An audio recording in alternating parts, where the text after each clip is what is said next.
Good afternoon and welcome to the Marketplace. Coming up, Minister Designate for Trade, Agribusiness and Industry Elizabeth Ofosu-Ejare indicates her ministry will use the 24-hour economy to address key challenges facing the One District, One Factory program. So these companies have not proceeded the way the government intention it to be. Again, even though government supported them with some inputs, they lack capital.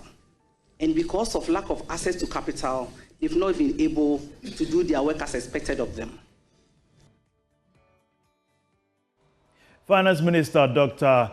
Ato Forson makes Cedi stability and reducing inflation a major priority as he gets ready to formally assume office following his approval by Parliament. Also coming up, the Ghana Revenue Authority exceeds target for last year as it mobilizes 153.5 billion cedis.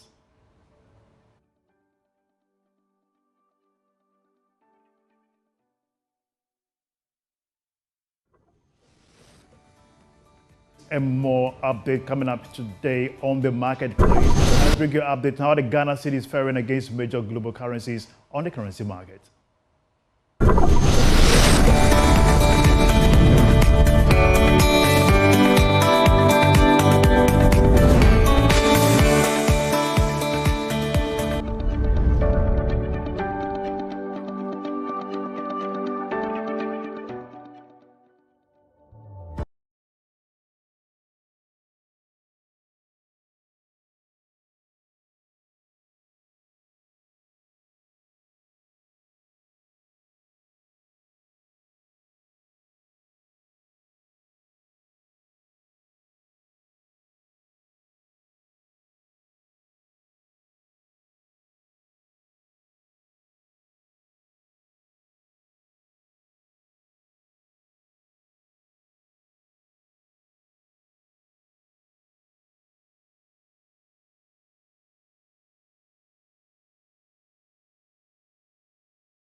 Welcome back now to our first business story. The Minister Designate for Trade, Agribusiness and Industry has identified a lack of raw materials and insufficient capital as the key challenges facing the One District, One Factory program implemented by the previous government. During the ministerial vetting in Parliament, Mrs. Ofosu-Ejare emphasized that the introduction of the 24-hour economy could eventually help address the challenges of the sector. So these companies have not proceeded the way the government intention it to be. Again, even though government supported them with some inputs, they lack capital. And because of lack of access to capital, they've not been able to do their work as expected of them. And if you look at the other 1D, 1F companies that signed on to the program, their major challenge is the fact that you recall, Honorable Chair, that government capped their interest rate at 20%, and government promised to pay 10% for them, which was a very good program. But somewhere along the line, the interest rate shot to 35%. So now the problem the companies have is who pays the difference of 15%, because they have already sold their products calculated at an interest of 10%. And one thing government has also not been able to do is to pay the extra 10% that it promised these manufacturers. They also have the issue of raw materials, and we know that issue of raw material availability did not start today. It's been there for long, and it has worried our industry. That is why our industries have not grown to the levels we want. So these are the challenges of the 1D, 1F, but there is always a solution to problems. It is good that it has started. Now that we know the challenges, how are we going to solve it going forward? I see the solution in the 24-hour economy. Because, Honorable Chair, in the 24-hour economy, businesses are going to receive incentives. In the 24-hour economy, agribusiness is going to play a key role. And in the agribusiness role, we are going to do commercial contract farming. The commercial contract farming is going to solve the raw materials problem to a very large extent. In so doing, these factories that have signed on the 1D1F, I'm sure will sign on the 24-hour economy and get a benefit of the raw material availability. They'll get the benefit of the tax holidays. They'll get the benefit of the stimulus packages they will get. And I think that it is Ghana. These industries are not political. They are looking for what a country can do for them. What the NPP did for them, they have taken it. What the NDC will add to them will make them even better. Now, moving away from Parliament, the Ghana Revenue Authority has exceeded its target for last year by some significant margin. Data seen by Joy Business shows that it mobilized 153.5 billion Ghana cedis for 2024. We have more in this report. The Ghana Revenue Authority in 2024 was supposed to raise 145 billion cedis. However, as at end of December last year, revenue mobilized stood at 153.5 billion cedis, representing 5.2% spike against what was targeted. The 2024 numbers showed more than 35% growth over what the Ghana Revenue Authority collected in 2023. When you break down the numbers further, you realized that the domestic and customs revenue lines all grew by more than 30%. Sources close to the Ghana Revenue Authority are linking the strong growth numbers to the ongoing reforms aimed at improving collections. The authority has also told Joy Business that it had been able to achieve this target without the usual complaints from businesses that they are being harassed. It is also coming at a time that there has been complaints that Ghana is not raising the required revenue to match government's rising expenditure.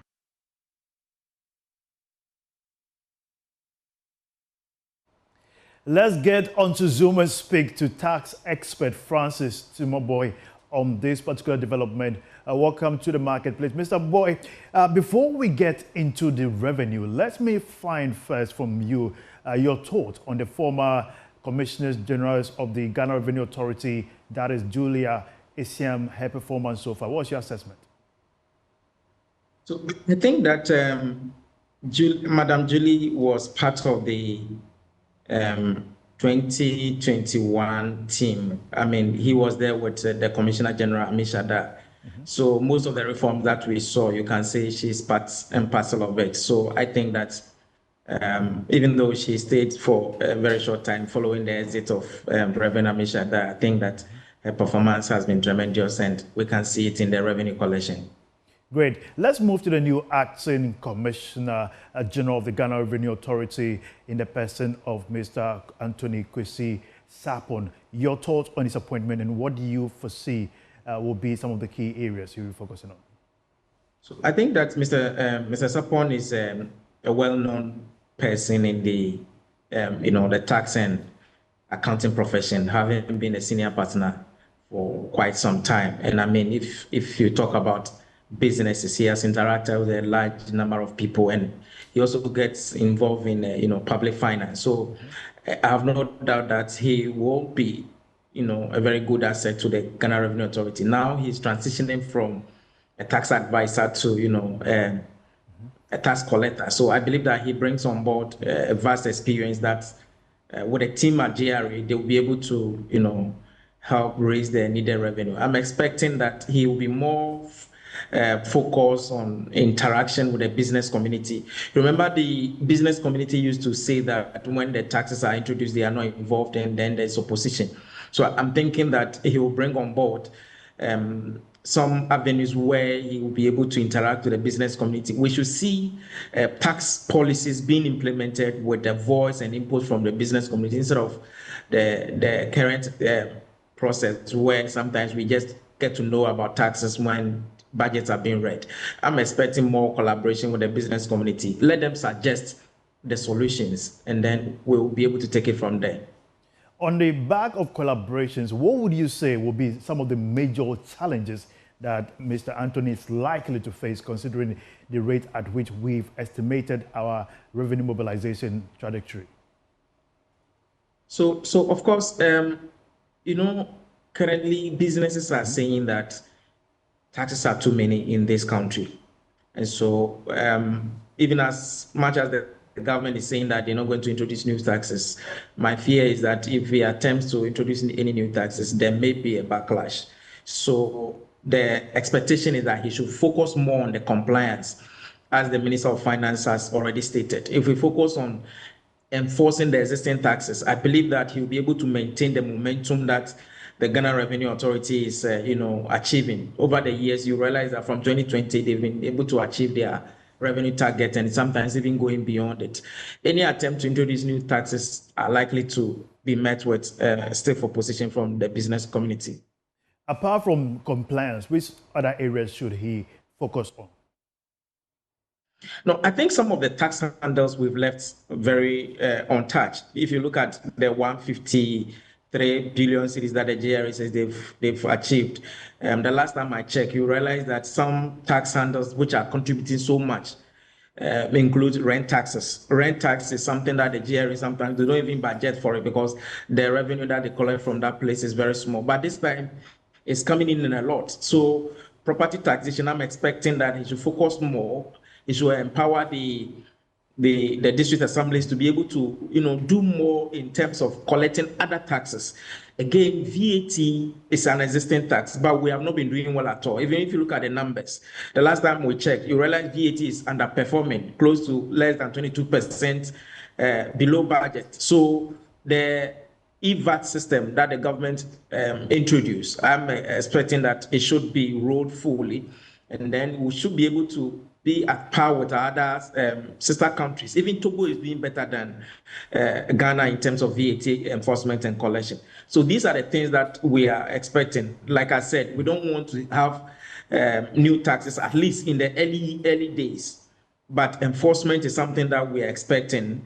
And with the collaboration with the business community, the expectation is that if you go to them, they will not complain that you are harassing them because these are tax laws that have been passed over the years. And I believe that when we do that, we will be able to, meet the target that the new minister will set for the JRE.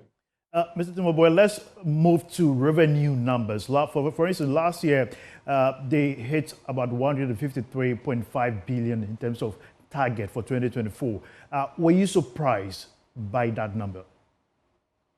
No, I wasn't, because if you look at the 2023, before we went to the IMF, we introduced a number of tax handles.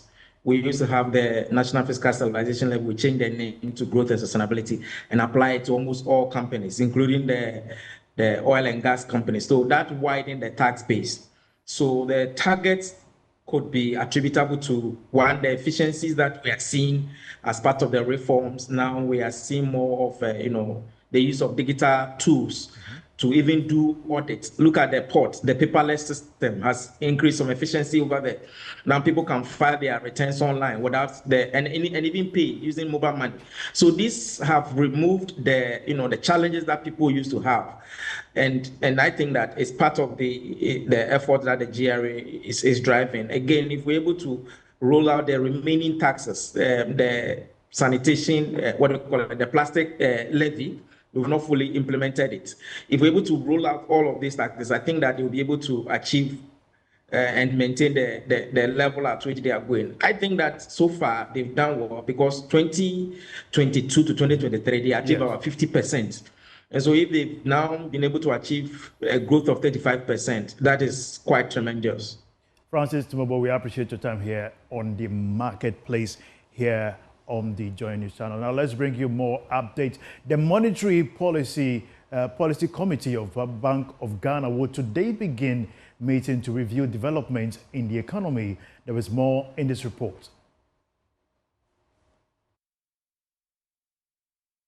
This will be the first meeting for this year by the Monetary Policy Committee of the Bank of Ghana. Some of the issues that would dominate the meeting, which begins this morning and is expected to end on Friday, we are to contain the sudden pressure on the Ghana cedi for the first quarter of this year. Again, can some fresh measures be introduced to help fast-track inflation rates slowing down to single-digit latest by the first quarter of next year. The Monetary Policy Committee will announce a new policy rate on Monday after meeting this week. The policy rate currently stands at 27%. And remember, whatever decision that they take at this meeting could impact on the cost of credit going forward and that loan that you are currently servicing with your bank.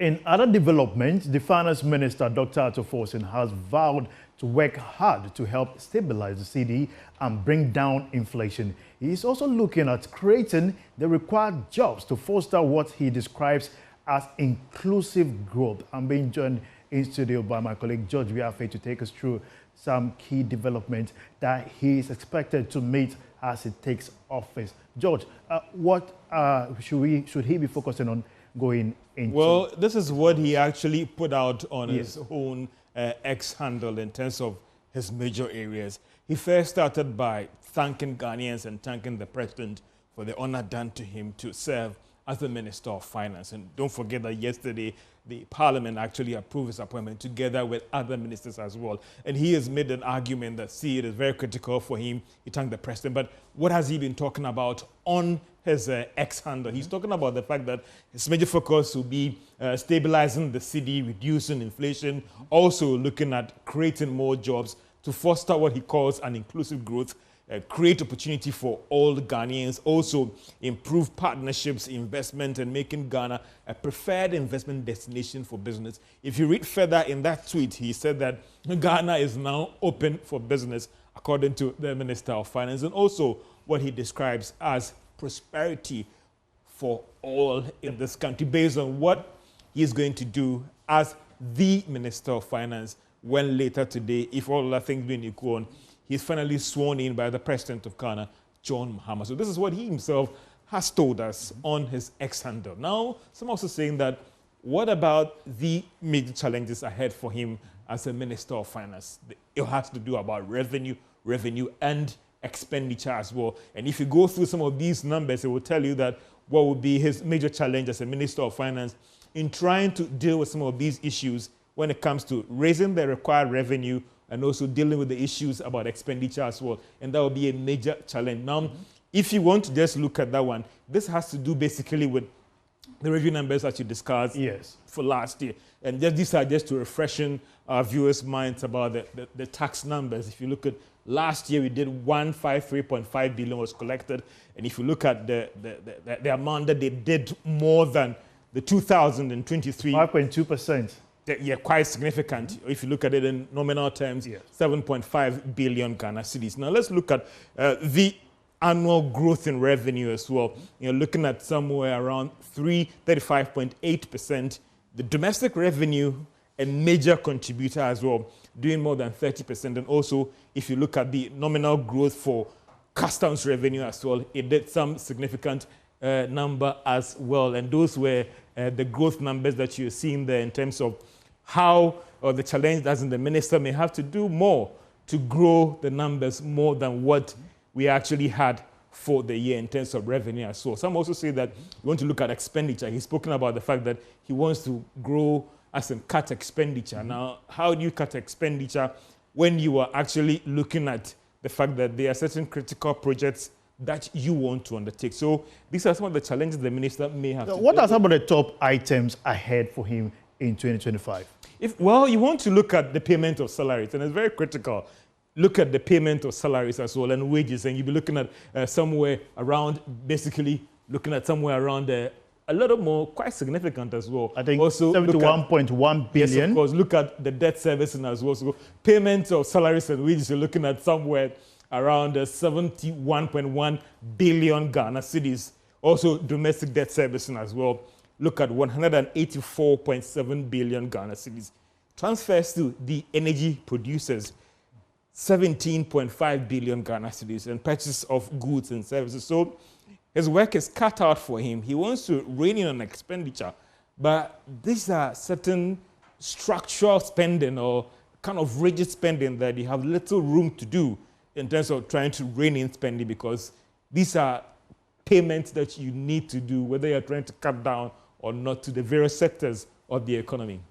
George, we have giving us update on the expectations as the finance minister takes office today, and a lot of figures there, and you get a clarity that the burden ahead doesn't look quite light. However, some good news from the Ghana Revenue Authority, looking at how much they've been able to meet in terms of target for 2024. Now, moving on, Ghana has emerged as a top country in the world with the most effective mobile money regulation. This was captured in the 2024 GSMA Mobile Money Index. There was more in this report. Ghana came on top with an overall score of 95, the highest recorded out of the 90 countries that were reviewed in the rankings for last year. The report again showed that Ghana came on top in the 5 major dimension scores like transparency, consumer protection, integrity and oversight of operation, and organizational government. The country in other variables used that affected the overall index saw Ghana scoring 100% in more than 30 indicators. The Global System for Mobile Communications is an organization that represents the interests of mobile network operators across the world, with more than 750 operators. The report is coming at a time that other donor partners have praised Ghana when it comes to the sector's regulation over the years.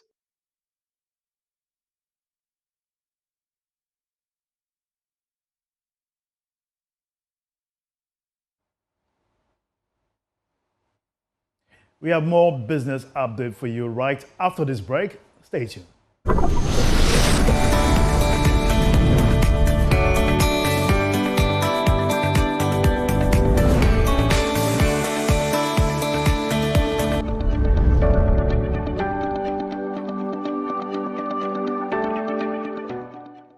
Welcome back to the marketplace. My name is Winston Takin. Now to more news. The Registrar of Companies warns businesses and professional groups risk losing their license by the end of this month. That's if they fail to file their annual returns before this month. This was contained in a statement issued by the Office of the Registrar of Companies. It has also announced some exemptions for filing of annual returns, especially when it comes to small and medium-sized companies. Now, let me read update from that statement.